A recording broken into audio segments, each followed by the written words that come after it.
जय श्री कृष्ण। राधे राधे। ऊप छठ का व्रत विवाहित स्त्रियां अपने सुहाग की लंबी आयु के लिए तथा कुंवारी लड़कियां अपने अच्छे पति की कामना के लिए करती हैं।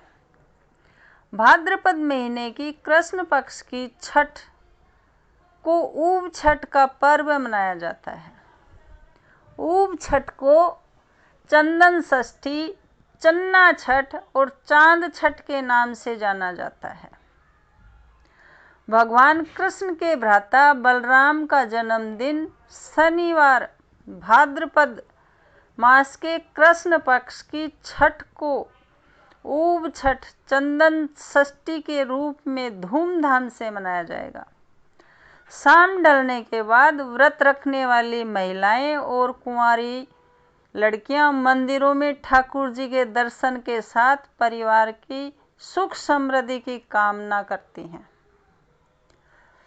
ऊप छठ का व्रत रखने वाली महिलाएं कन्याएं सूर्यास्त से चंद्रोदय तक खड़े रहकर मंदिरों में ठाकुर जी के दर्शन कर पूजा अर्चना करती हैं और साथ में पौराणिक धार्मिक कथाओं का श्रवण करती हैं। महिलाएं रात्रि में चंद्रमा निकलने पर चंद्रमा को अर्घ्य देने के बाद व्रत का पालना करती हैं। सूर्यास्त से लेकर सूर्योदय तक व्रती खड़े रहते हैं, इसलिए इसको ऊप छठ कहते हैं। ऊप छठ की पूजा सामग्री इसमें क्या क्या चाहिए? कुमकुम, चावल, चंदन, सुपारी, पान, कपूर, फल, सिक्का, सफ़ेद फूल, अगरबत्ती और दीपक। ऊप छठ की पूजा कैसे करते हैं? स्त्रियां इस दिन पूरे दिन का उपवास रखती हैं। शाम को दोबारा स्नान कर स्वच्छ और नए कपड़े पहनती हैं। कुछ महिलाएं लक्ष्मी जी और गणेश जी की पूजा करती हैं और कुछ अपने इष्ट देव की। चंदन घिसकर भगवान को चंदन से तिलक करके अक्षत अर्पित करती हैं।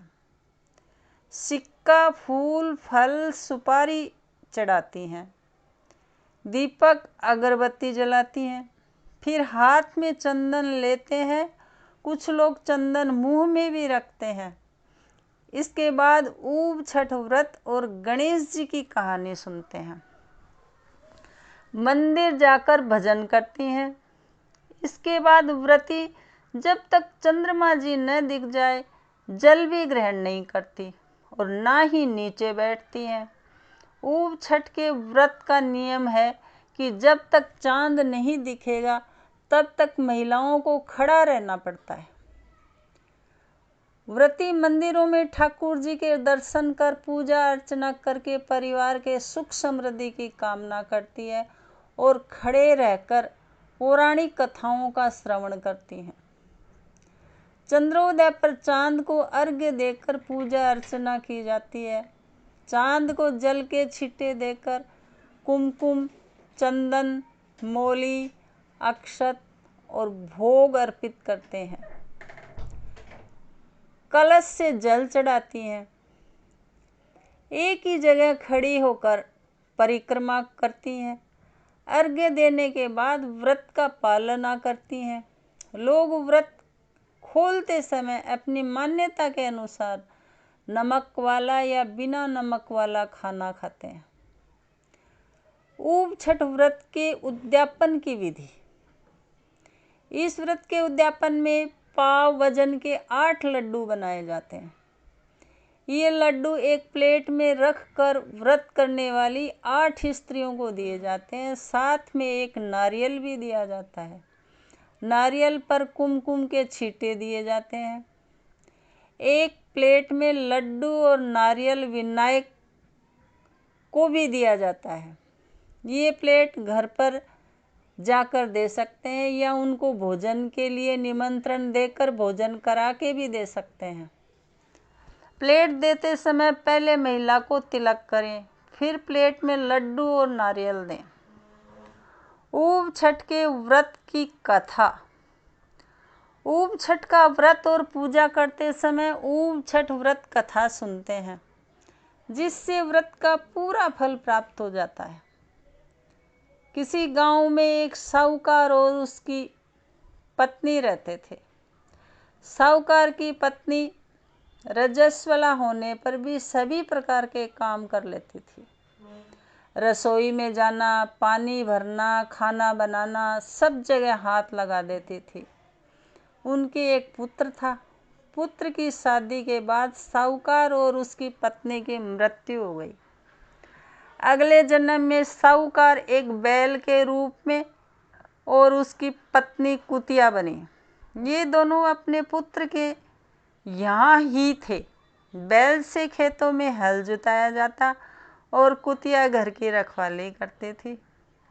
श्राद्ध के दिन पुत्र ने बहुत से पकवान बनवाए, खीर भी बन रही थी। अचानक कहीं से एक चील, जिसके मुंह में एक मरा हुआ सांप था, उड़ती हुई वहां आई। वो सांप चील के मुंह से छूटकर खीर में गिर गया। कुतिया ने यह देख लिया। उसने सोचा इस खीर को खाने से कई लोग मर सकते हैं। उसने खीर में मुंह अड़ा दिया ताकि उस खीर को लोग ना खाएं। पुत्र की पत्नी ने कुतिया को खीर में मुंह अड़ाते हुए देखा तो गुस्से में एक मोटे डंडे से उसकी पीठ पर मारा। तेज चोट की वजह से कुतिया की पीठ की हड्डी टूट गई। उसे बहुत दर्द हो रहा था। रात को वह बैल से बात कर रही थी। उसने कहा, तुम्हारे लिए श्राद्ध हुआ, तुमने पेट भर भोजन किया होगा, मुझे तो खाना भी नहीं मिला, मार पड़ी सो अलग। बैल ने कहा, मुझे भी भोजन नहीं मिला, दिन भर खेत पर ही काम करता रहा।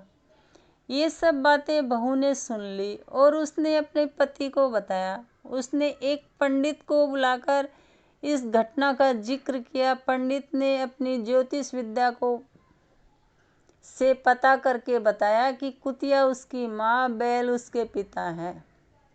उनको ऐसी योनि मिलने का कारण माँ द्वारा रजस्वला होने पर भी सब जगह हाथ लगाना, खाना बनाना, पानी भरना था। उसे बड़ा दुख हुआ और माता पिता के उद्धार का उपाय पूछा। पंडित ने बताया, यदि उसकी कुंवारी कन्या भाद्रपद कृष्ण पक्ष की षष्ठी यानी ऊब छठ का व्रत करे, शाम को नहाकर पूजा करे, उसके बाद बैठे नहीं, चांद निकलने पर अर्घ्य देने पर जो पानी गिरे बैल और कुतिया को छुए तो उनका मोक्ष हो जाएगा। जैसे पंडित ने बताया, कन्या ने ऊब छठ का व्रत किया, पूजा की, चांद निकलने पर चांद को अर्घ्य दिया। अर्घ्य का पानी जमीन पर गिरकर बहते हुए बैल और कुतिया पर गिरे, ऐसी व्यवस्था की। पानी उन पर गिरने से दोनों को मोक्ष प्राप्त हुआ और उन्हें इस योनि से छुटकारा मिल गया। हे ऊब छठ माता, जैसे इनका किया वैसे सभी का उद्धार करना। कहानी पढ़ने वाले को, सुनने वाले का भला करना। बोलो छठ माता की जय। अगर ये वीडियो आपको पसंद आया हो तो लाइक करें, शेयर करें, फैमिली फ्रेंड में शेयर करें, बेल बटन प्रेस करें ताकि आने वाला वीडियो आपको सबसे पहले मिले।